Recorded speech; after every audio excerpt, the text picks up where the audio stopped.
P1, l'essentiel de l'info.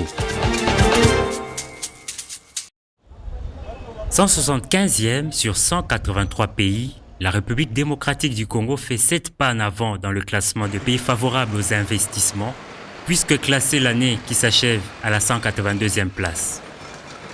Un résultat à inscrire selon la déléguée du comité de pilotage pour l'amélioration du climat des affaires dans la politique de réforme entreprise par le gouvernement. C'est une réaction de joie parce que c'est la reconnaissance de tout le travail de réforme qui a été fait pendant toute cette année. La rigueur est cependant exigée par la déléguée du comité de pilotage pour l'amélioration du climat des affaires pour continuer à enregistrer des succès. La célérité qui doit être imprimée dans le travail que nos administrations font et qui pourrait justement nous donner un meilleur classement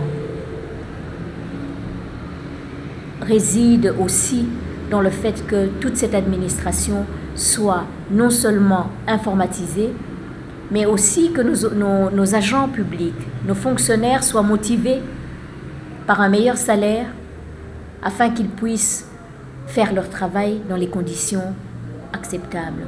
En croire donc ce rapport Doing Business, il est un peu plus facile de créer une entreprise en RDC qu'il y a 3 ans.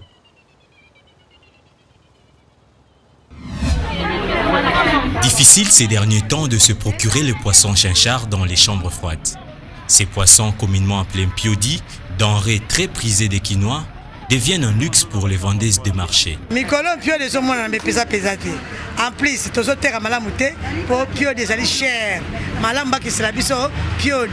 Po yango ebokolaka biso bana na matanga na bafeti. Makambo nyonso esalaka kaka na piodi. Pour les grossistes, c'est exagéré de parler de rareté, la raison est autre. Tango mbisi ekoti nango tozakoteka ngo 63 000, mais pour le moment 18 plus. Oba mama baliaka mingi. Mais pour le moment tozoteka 18 plus wana tozwaki yango mikolo yo. Au lieu de 63 000 bakiti yango toteka ngo na 61 500. Arrivage ezate yango wana ozomona balo soke ye mukie.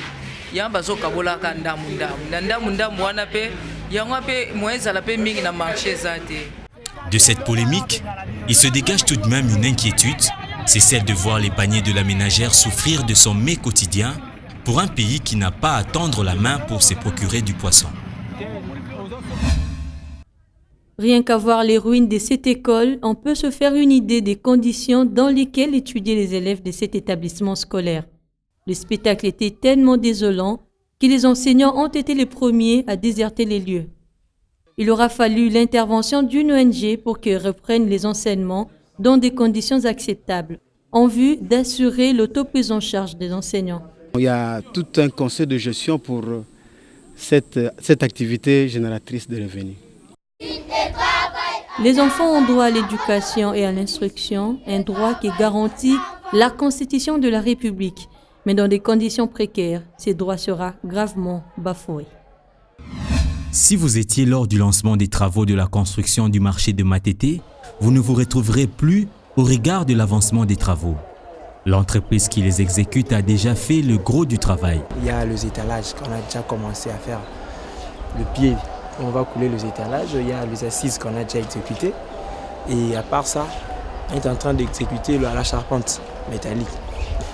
Les colonnes sont déjà posées. Il y a le pan dans d'autres hangars, c'est déjà posé.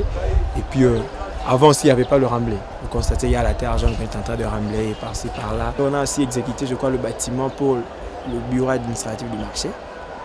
Quoique satisfaites de l'avancement des travaux, les vendeuses de ce marché, obligées à travailler sur les artères, n'ont qu'un seul souhait. Notre souhait est de retourner vendre dans le marché car dehors nous ne vendons plus comme avant.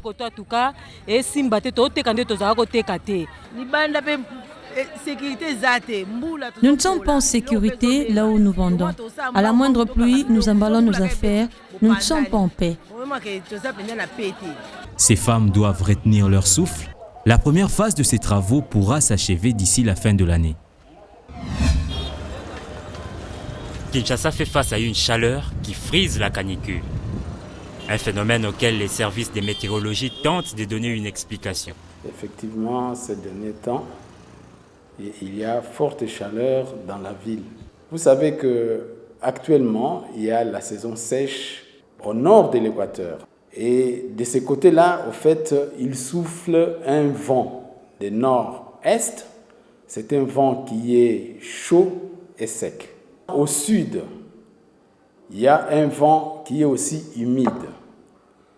Et les deux vents se rencontrent à un endroit que nous appelons le FIT, ou bien le front intertropical. À cause de ces vents chauds et secs, ces situations-là sont alors dissipées. Mais face à cette chaleur extrême, le nutritionniste recommande un régime alimentaire particulier pour préserver la santé. À cause de cette forte chaleur, vous dégagez, vous perdez beaucoup d'eau aussi, par la transpiration.